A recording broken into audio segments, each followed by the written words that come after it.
E agora vem mais um conceito que a gente criou dentro de casa, e esse conceito ele é baseado, de novo, na nossa percepção, na nossa observação e na nossa prática de vendas. É o conceito de vendas por narrativas, ou narrative selling.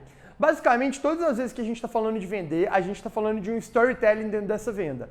Se você não tem um storytelling, você não consegue conectar o emocional e o racional da melhor maneira para fazer com que o teu interlocutor tome a decisão correta de compra.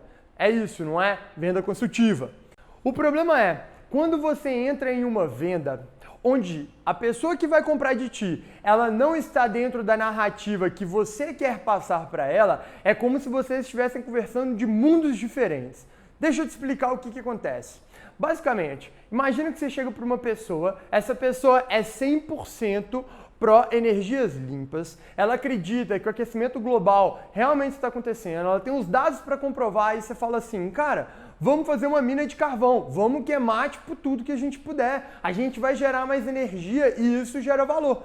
Pô, da tua perspectiva pode gerar muito valor, mas isso quebra uma dissonância cognitiva gigantesca com o teu interlocutor, porque ele não acredita naquele modelo. São mundos completamente distintos. É a discussão que a gente pode citar também entre você tentar vender carne para alguém que é vegetariano ou por aí vai. Se a narrativa em que aquela pessoa decidiu estar inserida, ela não faz sentido com o mundo que você está demonstrando para ela, você quebra empatia desde o início e é impossível, mesmo que você gere um rapport a nível pessoal logo no início, que você consiga gerar esse rapport para dentro da lógica de levantar problema, implicação e trabalhar com uma necessidade de solução. Você pode até falar com aquela pessoa sobre problemas e implicações necessárias, a dificuldade de ser vegetariano e conseguir talvez ir num restaurante ou alguma coisa do tipo na região. Você pode arranjar algum problema real, você pode arranjar, mas no fim das contas, a tua necessidade de solução não se encaixa na visão de mundo dela.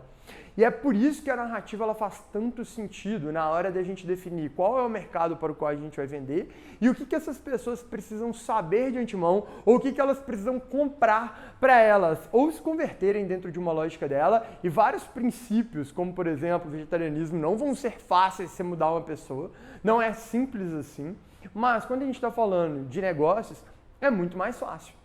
É muito mais simples da gente tratar, porque lembra lá atrás quando eu falei sobre vendas complexas? Eu falei que quase toda venda complexa ela é baseada numa justificativa bem racional.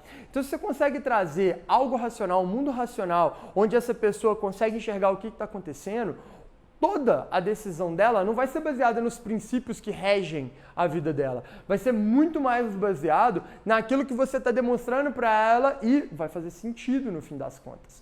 É por isso que a gente fala que em mercados que são muito competitivos, quase sempre você polariza. É o que o Steve Jobs fazia com a Apple lá atrás, ele falava que a Apple era representava os piratas dentro do mercado contra a grande corporação maligna que era a IBM.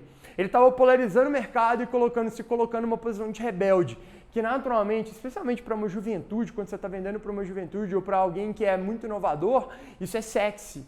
Isso soa bonito e eu quero ouvir melhor sobre o que a Apple tem para me oferecer.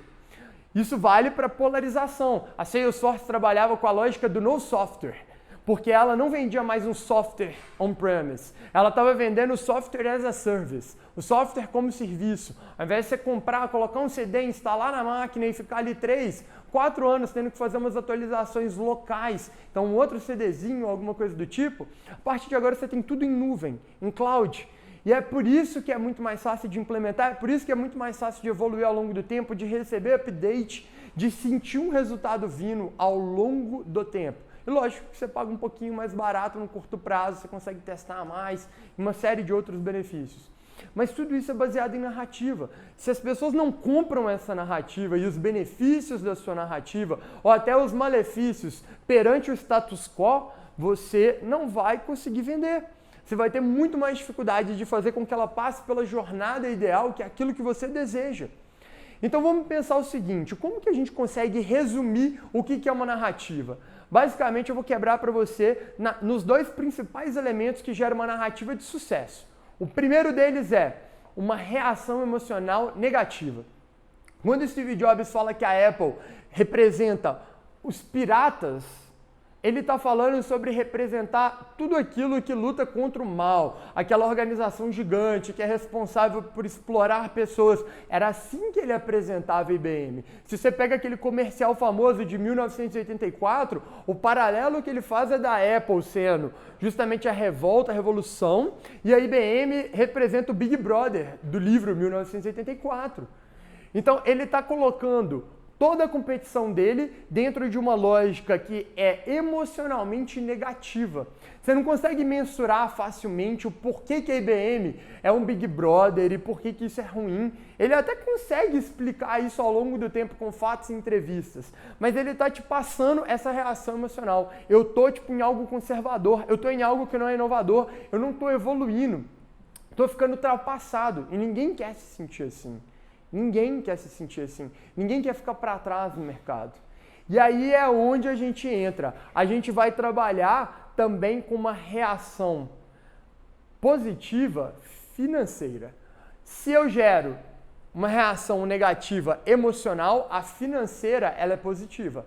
Eu tenho que mostrar que você ganha algo com isso. E aí a gente pode trazer, o mercado, por exemplo, da Salesforce, falando sobre o porquê que você gera mais vendas, mais funcionalidades chegam, é mais rápido de implementar. Então você tem uma diminuição de custo. O mesmo vale para a Apple, que colocava que você ia ter uma melhor qualidade e isso ia gerar uma melhor experiência, ia conseguir fazer mais com o seu computador e, logicamente, gerar mais dinheiro, ter uma eficiência operacional maior dentro da sua empresa ou dentro de casa, fazendo aquilo que você quer. Isso quando o mercado nem era tão grande em tecnologia como é hoje, eles já conseguiu apresentar um pouquinho disso. Mas eu vou te dar um exemplo final de quem fez isso muito bem, o mercado de inbound. A gente teve justamente HubSpot fora do Brasil e Resultados Digitais, o RD, aqui dentro do Brasil, seguindo justamente uma narrativa de educação do mercado ao longo do caminho que fizeram com que elas tivessem uma curva de crescimento em J. Ou seja, eles escalaram ao longo do tempo e cresceram cada vez mais rápido. Por quê? Porque todo mundo comprou a narrativa do inbound. Todo mundo olhou e falou assim, caramba, eu estou fazendo essa coisa horrível, essa prospecção mal feita, eu incomodo os meus potenciais clientes. Não é isso que eu quero, eu estou ficando ultrapassado, eu não vou dar resultado. O meu competidor, o meu concorrente, ele pode começar um inbound. E o que o inbound gera? O inbound gera um conteúdo 24 horas por dia, 7 dias por semana, disponível para todo o meu mercado se educar. Ele ajuda o meu lead a encontrar respostas para as perguntas dele. Ele ajuda o meu lead a encontrar problemas para o cenário dele. E através do caminho ele traz um lead muito mais qualificado, que o meu time vende mais rápido, diminui meu ciclo de vendas, aumenta minha taxa de conversão.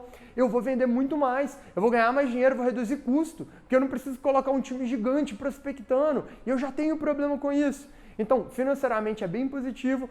Emocionalmente é bem negativo, porque eu não quero ser ultrapassado, eu não quero ser a empresa que gera uma experiência ruim para os meus compradores.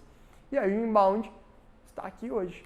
Ele é um dos pilares de vendas. Apesar de que depois de um tempo todo mundo parou e pensou assim, olha só, a partir do momento que eu começo a rodar inbound, e eu tenho muita gente rodando inbound no mesmo mercado, se todo mundo depende de SEO, o Google naturalmente vai premiar a concentração. Por quê? Porque você tem muito tempo produzindo conteúdo, você tem conteúdo muito bom, você tem muito tráfego, você ganha mais autoridade e você tende a ser mais difícil de se tornar. Então é mais difícil para um novo competidor entrar, não é? Ok, e se eu for para ads e tentar trazer lead através de ads? Aí eu gasto cada vez mais. Será que vai ser realmente mais eficiente? Será que gera muito mais resultado? E se eu fizesse um mix de inbound e o novo outbound? Que é uma das ondas que nós surfamos. A gente chegou, antes do outbound ser o que ele era hoje, eu lembro porque a gente fazia inbound, a gente tinha 60 buscas mensais para que o Word Outbound Marketing, para o momento que você está assistindo, você pode entrar aí no Google e procurar quantas buscas por mês a gente tem.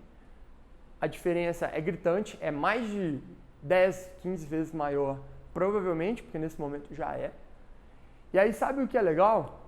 A partir do momento que as coisas começam a escalar, que a demanda começa a crescer, que a gente começa a ter uma narrativa cada vez mais desenvolvida no mercado, mais gente quer fazer outbound, mais gente quer entender como fazer outbound.